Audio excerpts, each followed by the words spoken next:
Welcome to TEP Talks, Episode 9. TEP Talks is a new service provided by the TEP Foundation, Inc. The TEP Foundation, Inc. is the 88-year-old charitable arm of Tau Epsilon Phi Fraternity.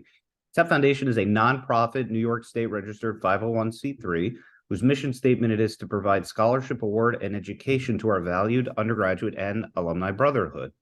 TEP Talks are used as a platform to educate, promote, and explore the accomplishments of Tau Epsilon Phi Fraternity's most distinguished alumni. That said, our ninth guest is former Consul David Steinberg. How are you? I'm good. Okay, so we're going to start off very simple. If you could tell us a little bit about your background and where you grew up and what you studied.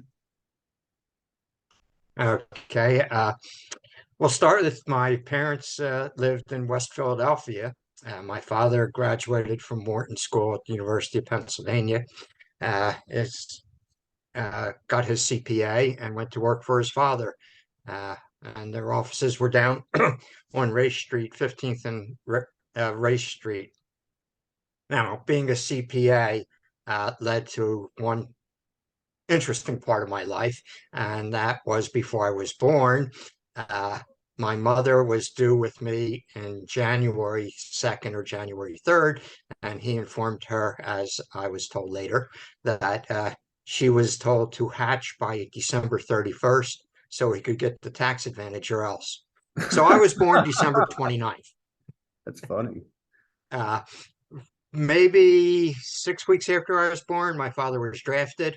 And I really didn't get to see my father until he got out of World War II in 1946. Sure. In 1950, the family moved from West Philadelphia to the suburbs of Philadelphia. We lived in a town called Havertown. And it was called that because they couldn't use the word Haverford. Haverford College had copywritten that name. So it was the same area. And Being born December 29th in those days, my mother had a decision to make. And the decision was either I was going to be the oldest person in my graduation class of school or the youngest.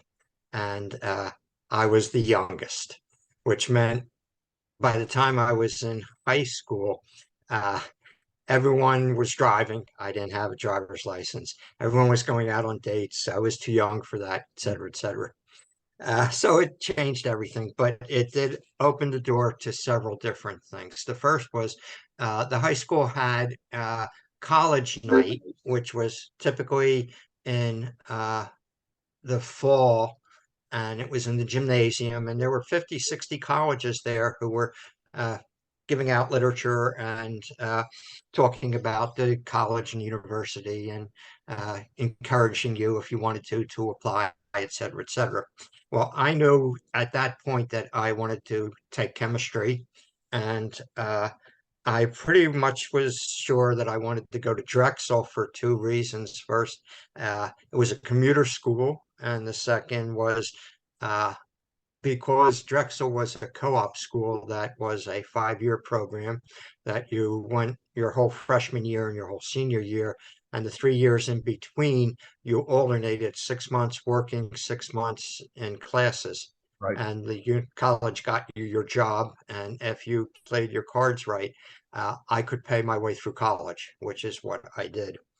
And When I spoke to the recruiter from Drexel, he said, "What do you want to take?" And I said, "Chemistry." And he asked me a few questions, and he gave me a piece of paper and he says, "Fill this out and we'll stay in touch with you."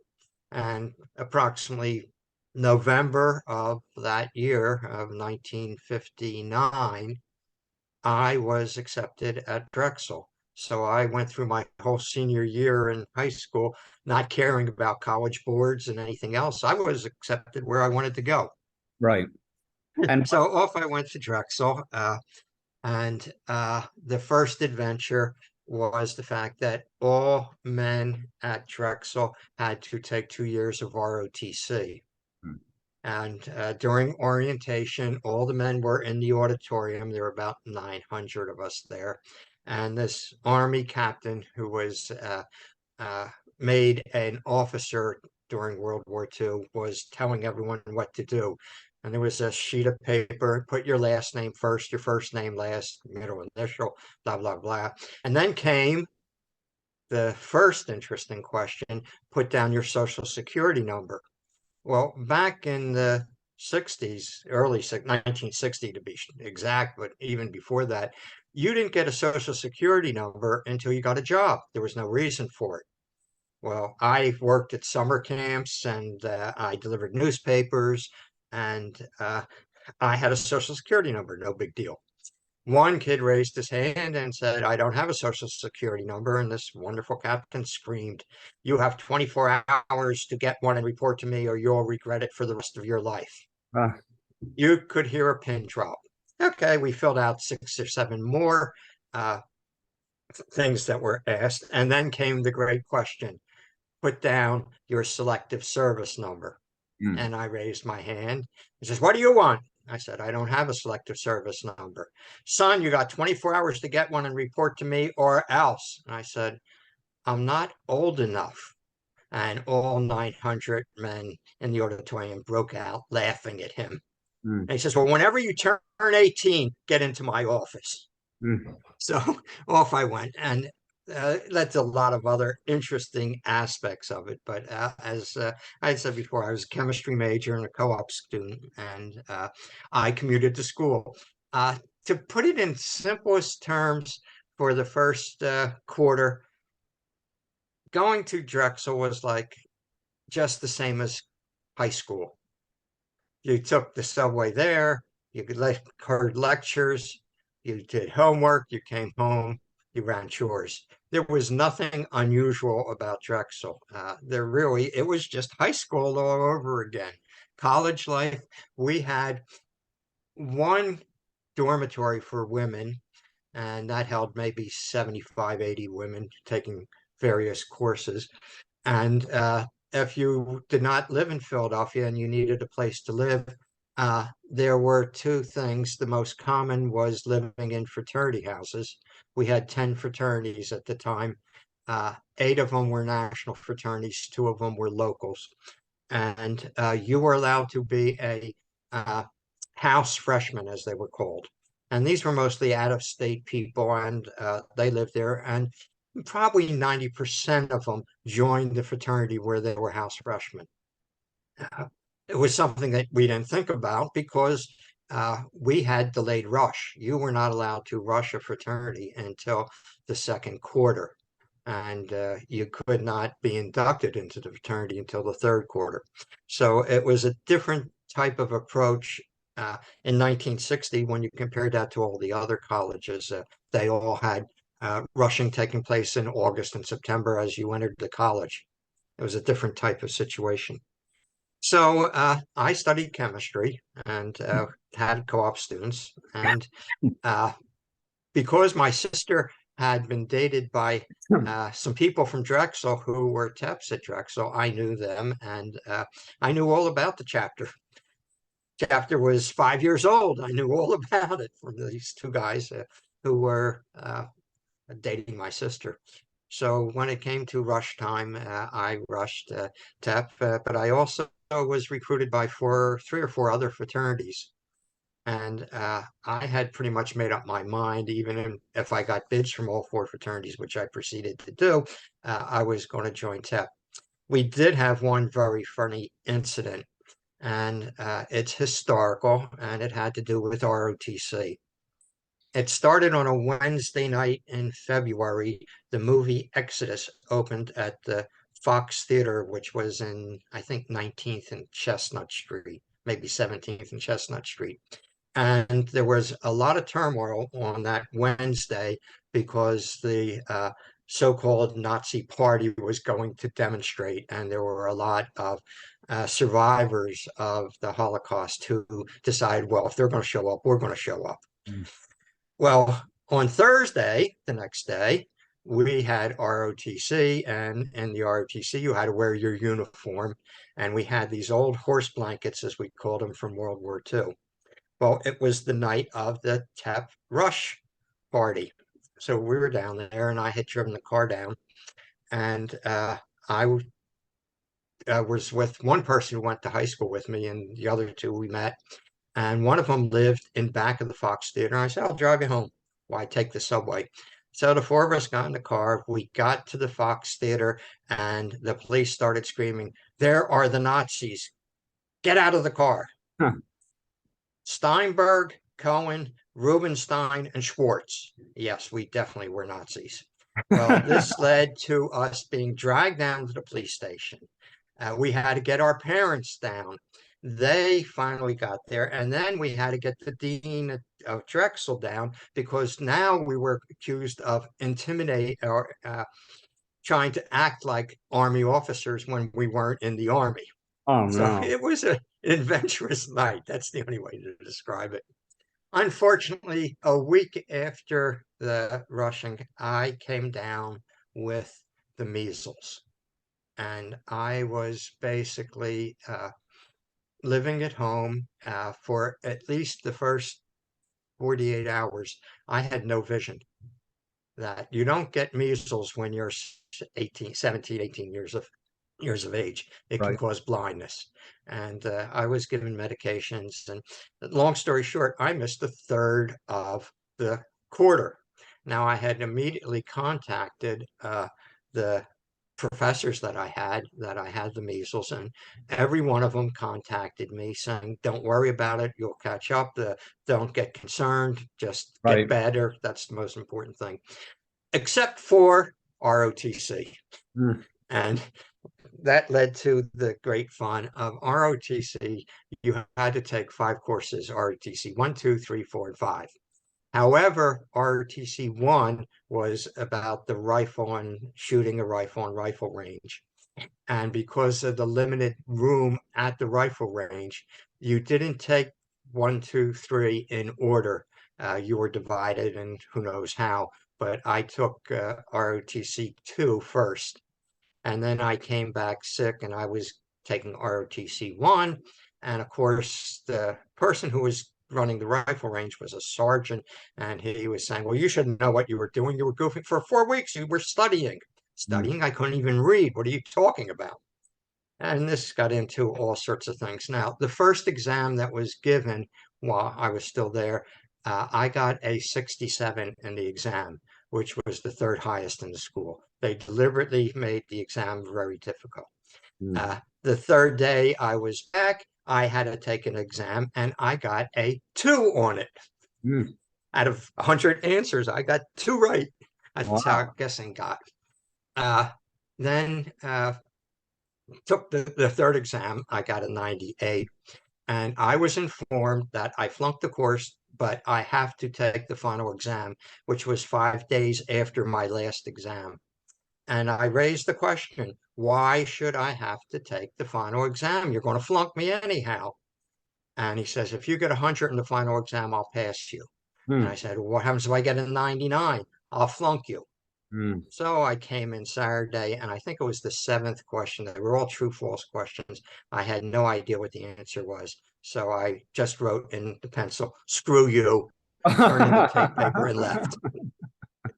So I guess Now, I guess when I I, guess you didn't get 100 in that case.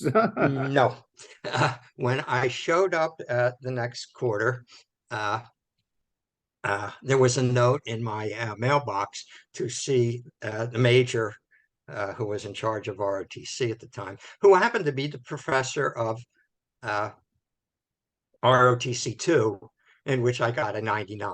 Now, the highest grade you could get was a 99 because their computers or the way they gave out grades couldn't handle 3 digits. They can only handle 2 digits. Huh. So I'm in his office. He says, "Did you really tell that sergeant to screw off?" I said, "Well, I was polite. I was going to tell him where he could stick it." Uh, So he said, "Why? What happened?" And I told him, he says, "You shouldn't have had to take that second exam." So he calls the sergeant in, and he rips him a new rectum. mm. And he says, "Well, he was crude. He goofed off. He cut classes." And I said, "No, he didn't. I was sick." And so I had to take ROTC 1 over again. Mm. The only problem was when I came back to school in the fall semester, there on my courses was ROTC 1, except they had changed what ROTC 1 was and ROTC2 and ROTC3. So I had to take ROTC2 over again, but it was now called ROTC1. So I got another 99 in it. It was a total Wow. waste. But that's what you can do. So I pledged TEP. We had a pledge class that started of about 33, and we inducted 18 in May. Now, you need to understand a little bit about the campus. Our fraternity house was built before the Civil War. It was a duplex house. The way we found out when it was built was when we were doing repairs on the walls. We had cut the wallboard down, and we found newspapers that were stuffed in there from the 1850s. Wow. These were really old houses, but it was an adventure.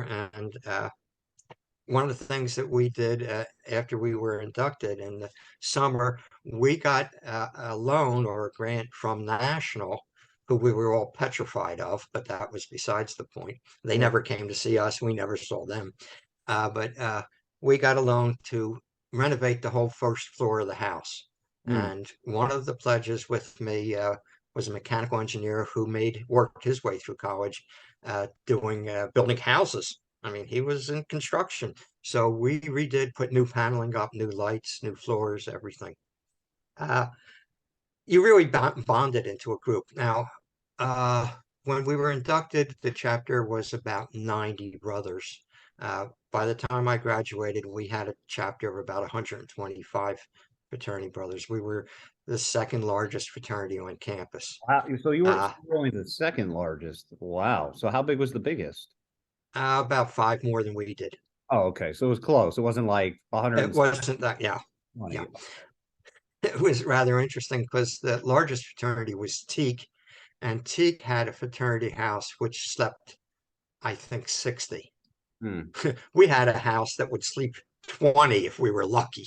But it was more social than it was for being a dormitory or anything like that. By the way, to have a house that only holds 20, to have a group of 120, that's a big accomplishment. So yes, yeah. Oh, this led to all sorts of interesting things. My first co-op job, and one of the things they did, if you were an out-of-state attendee at Drexel taking co-op, they tried to get you your co-op job where you lived, as opposed to transporting you and you having to move somewhere else. On the other hand, if you lived in Philadelphia or the suburbs, they tried to get you an out-of-state placement. So I went to work as a chemist to work for a company called Ansco Film in Binghamton, New York. And this led to my first day there. It was January 2nd. Binghamton had a temperature of at least minus 15 and about 1.5 feet of snow, which was typical of that part. They only had 2 seasons, winter and summer. One day it was 28 and the next day it was 70. But the person who I was working for asked me whether I had organic chemistry yet. And I said, no. He says, great, I'm going to teach you organic chemistry. And boy, did he ever. Come back after the first 6-month period. And now I'm in school in the summer and in the fall. And I had to take organic chemistry. And the first thing we were given, and there were, I'm going to say about 20 of us, maybe 18 of us taking the course, was glassware for your reactions. And they also gave us something, and I said, what the hell's this? And I said, it's a cork borer. You take corks and you bore holes in, and that's how you put your thermometer in. And I said, are you serious? And the professor said, yes. I said, okay. Friday morning or Friday night, I called up the person I worked for in Binghamton and I said, can I drive up? It's about a 3.5-hour drive and get a set of ground glass equipment. He said, sure. So I gave Sally one so you can have it also. Sally was the person who worked the 6 months when I was not there. I worked the other 6 months. So I drove him, come into class the next Monday with my own ground glass. I'm not going to use that stuff. That's dangerous. You can cut yourself with a cork borer. sure. So this led to the professor getting me permission to do independent research. I know more than the people who graduated. That position at Ansco Film really taught you how to do synthetic organic chemistry. So, so, I sp- had, so speaking of positions, what yeah, position did you hold as an undergraduate in the chapter? well, my first 2 years, I didn't think I held any position. Uh, in my pre-junior year, I started to get involved in various parts, and I ended up being vice chancellor of the chapter. And then my senior year, I was elected chancellor twice and ran the fraternity.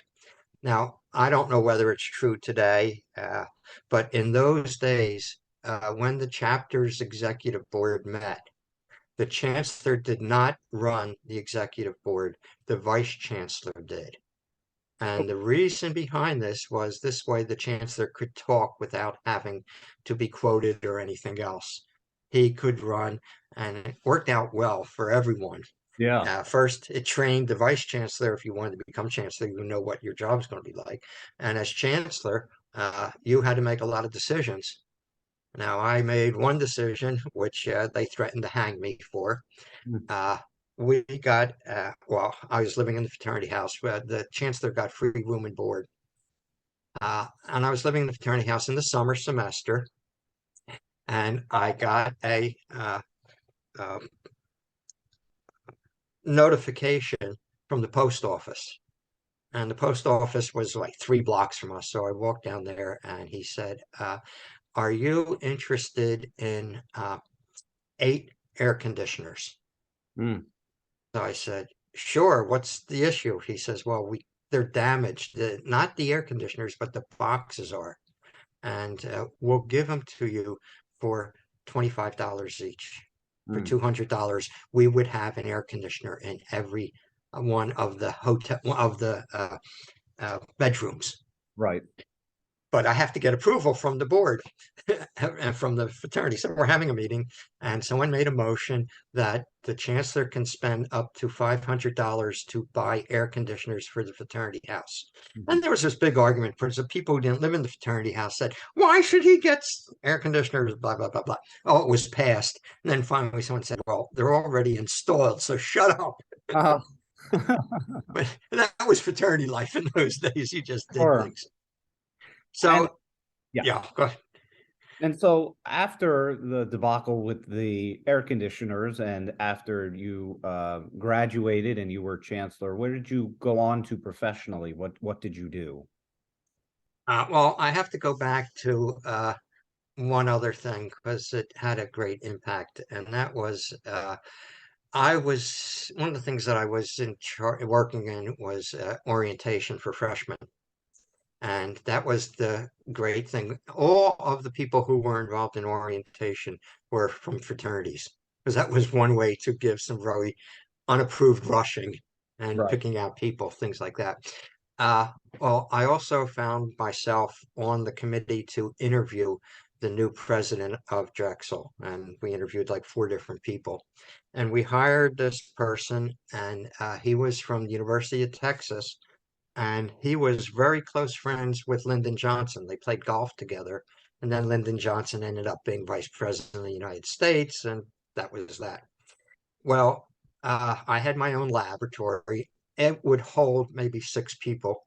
And since I was doing independent research, I had a radio and I had the radio on. And now we're talking November, and my lab was from 2:30 to 5:30. From 1:30 to 2:30 was a stupid lecture in physics, which I always cut because it gave me an extra hour to work in the laboratory. And the radio was on, and at 2 o'clock, the music stopped and they announced that the president of the United States has been shot. Oh my God.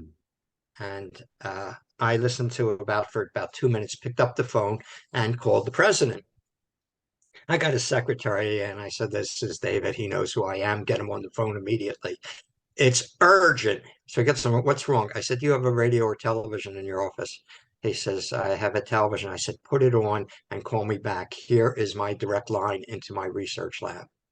And he called me back about 5 minutes later. By then, I had about 15 people pounding on the hallway to find out what's this rumor that the president has been killed. And I said, "Hey, that's what's happened." The phone rings, and of course, I couldn't get to the phone, and one of the professors picked it up, and he said, "As there, David Steinberg here, the president wants to talk to you."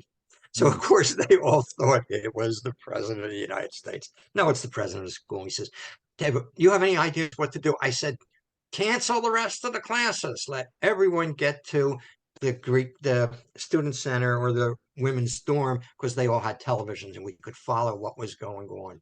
Second thing is, you got to call the dean, because Saturday night was the black tie interfraternity ball, which obviously we're not going to have if the president of the United States is dead. And so he said, "Where are you living?" I said, "I'm still living in the fraternity house." And he says, "Give me your number there."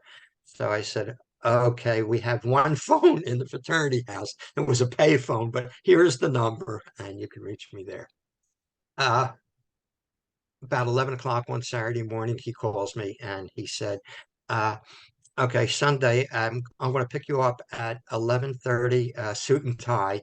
You and I are going to be on the dais at Independence Hall in Philadelphia to have a memorial service for JFK. And you and I are representing Drexel, and there's the same two people positions are representing Penn and Temple and St. John's and Villanova." And long story short, after the speeches and everything else, and we had lunch, I, like President Drexel, missed the assassination or the killing of Lee Harvey Oswald. We were at this big historic thing. Anyway, this changed a lot of thoughts about what was going to happen. The professor who was in charge of my research sat in, they allowed every chemistry major who was left to take 1 quarter and teach freshman chemistry. We have everyone who's an engineer has to take freshman chemistry, but my class only had graduated 18 chemists. So everyone was given the opportunity. There were some people who turned it down. I accepted it. And this was the autumn quarter in 1964. And one day in the class, I noticed that the professor, Dick, I always call him by his first name, sat there. And when it was over at 11 o'clock, he said, "Very interesting. I have a question for you." I said, "What's that?" He says, "Did you forget to take attendance?" I said, "Oh, damn, I forgot all about it." And he says, "Do you ever take attendance?" I said, "I take attendance just like you did." He said, "Touche, let's go have lunch." He says, "How many kids are in your class?" I said, "Easy, 30. He says, "Do you know how many you had in your classroom?" No, there were 42. 12 people cut other professors to hear you speak, and you can teach. There is no question you can teach, and I'm offering you right now a full-time job teaching at Drexel." And Wow. I smiled at him and I said, "I turned it down." He says, "Why are you turning it down?" I said, "Well, let's be realistic about it. In order to teach on the college level, you have to have a doctorate degree, and your only way for success is your research and your publications. They don't care whether you could teach or not. And I can name half the faculty at Drexel who can't teach worth a damn." He says, "Okay, no problem." About 2 months later comes in, he says, "What's this? You're taking the graduate records in business?" I said, "Right."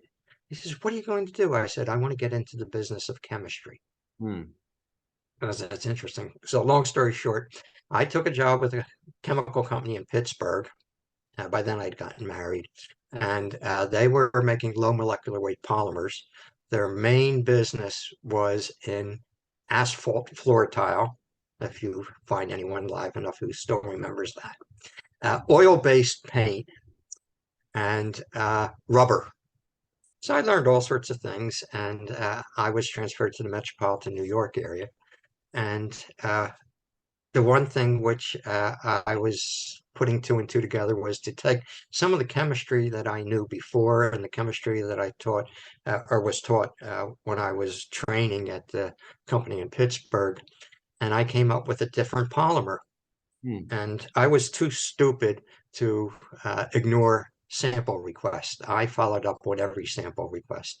And I got a sample request from a company in Brooklyn, and I sent them a sample that they requested and made an appointment to see them. Had no idea who this company was, but they took all of Greenpoint, and they were a refinery, and they were called Ciccone Mobil, whoever they were. Well, it was Mobil Oil, which later became Exxon Mobil. And he had showed me what he was working on, and he said, is there a way you can make this that's lighter in color? And I said, I think we can. So I called up research, and we came out with an experimental product, sent it to him, and he says, it's just what we want. Now, I have to tell you, the most we can pay is 20 cents a pound. Well, the highest price we charged for any of our polymers was like 13 cents a pound. It would cost us about 4 cents a pound to make what they wanted. So I was very nice. I offered it to him for 15 cents a pound. And he ordered 200 pounds, and we custom made it for him. And he says, fine. And their first commercial order was for 100,000 pounds. Wow. We made that, shipped it to him.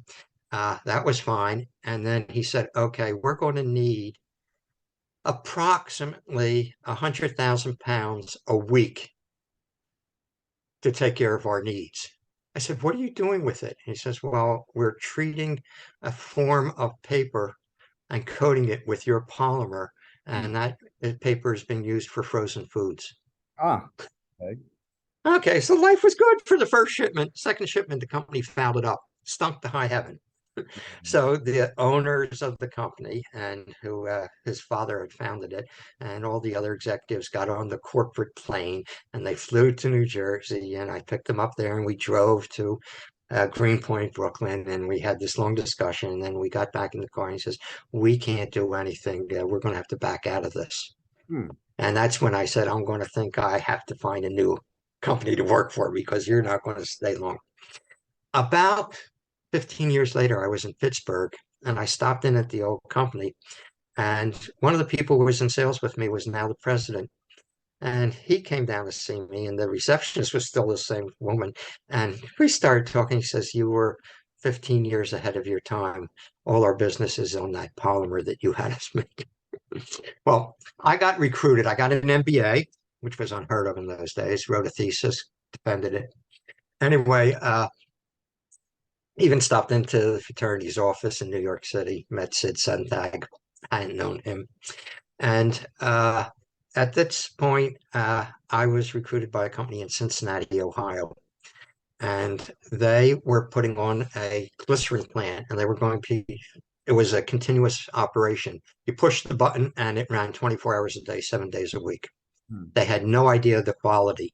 But the quality that they were concerned about was the worst quality, and that could be sold to the paint industry.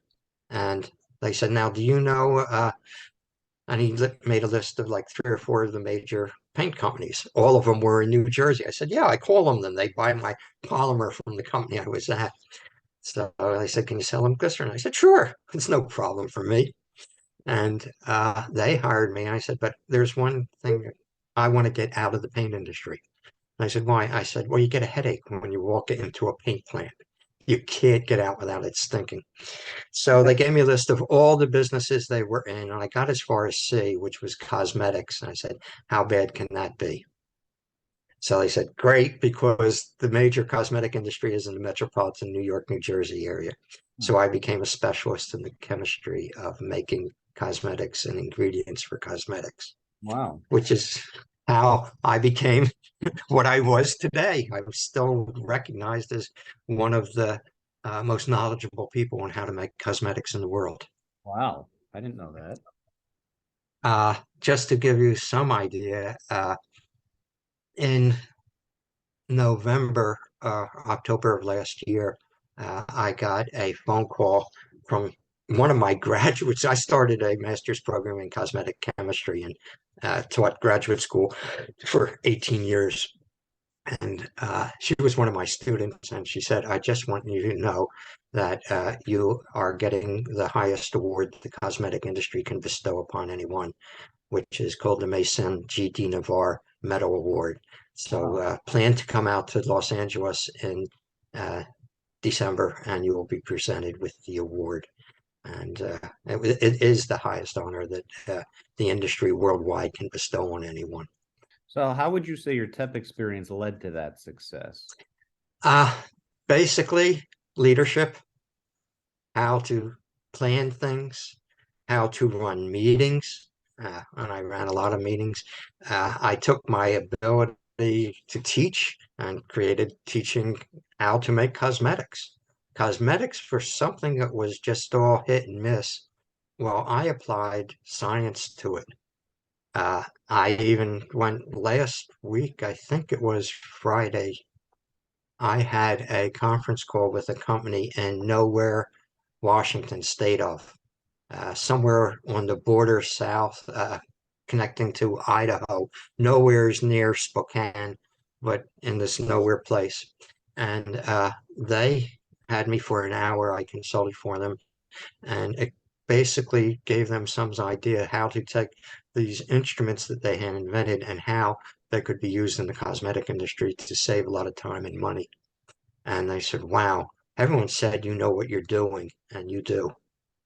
Incredible. I've written 5 books, by the way, if you want to know. I didn't know that either. That's awesome. And so how has Tau Epsilon Phi impacted, contributed or influenced your life overall, would you say? Well, the first thing is it taught you how to get along with many different people with many different backgrounds. And meeting other fraternities and other fraternity brothers at interfraternity council meetings. You got used to that by the mid 80s. I started traveling and giving lectures worldwide.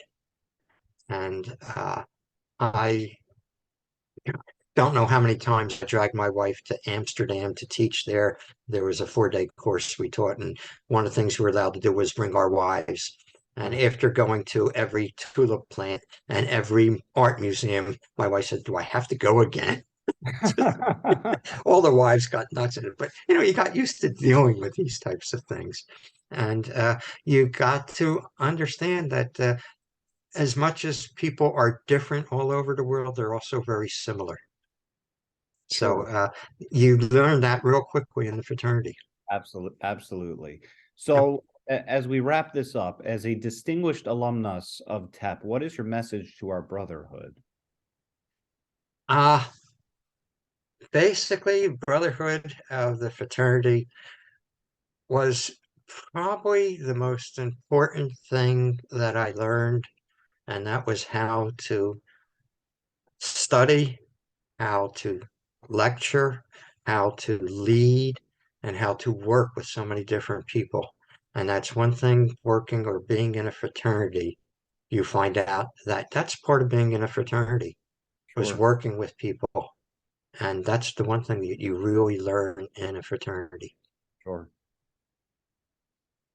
So you have an amazing story. You've been involved for a long time. You've held a lot of positions within the fraternity. And so, of course, I wanted to thank you for that. And as well as you now being a part of the foundation's Trustee Emeritus, we appreciate everything that you have done, will do, and continue to do for everybody. And so for me to you, apparently, I appreciate that. So if you are or know of any alumni who would like to participate on our podcast, please send an email to president@thetepfoundation.org. We want to highlight your accomplishments both within and outside of Tau Epsilon Phi. You can also find more information about the TEP Foundation Inc. by going on the web to www.tep.org/foundation. You can also follow us on social media by subscribing to our YouTube channel, following us on Instagram, and or adding our Facebook page. Once again, thank you to former Consul Dave Steinberg. It's been a pleasure. Thank you. Be well.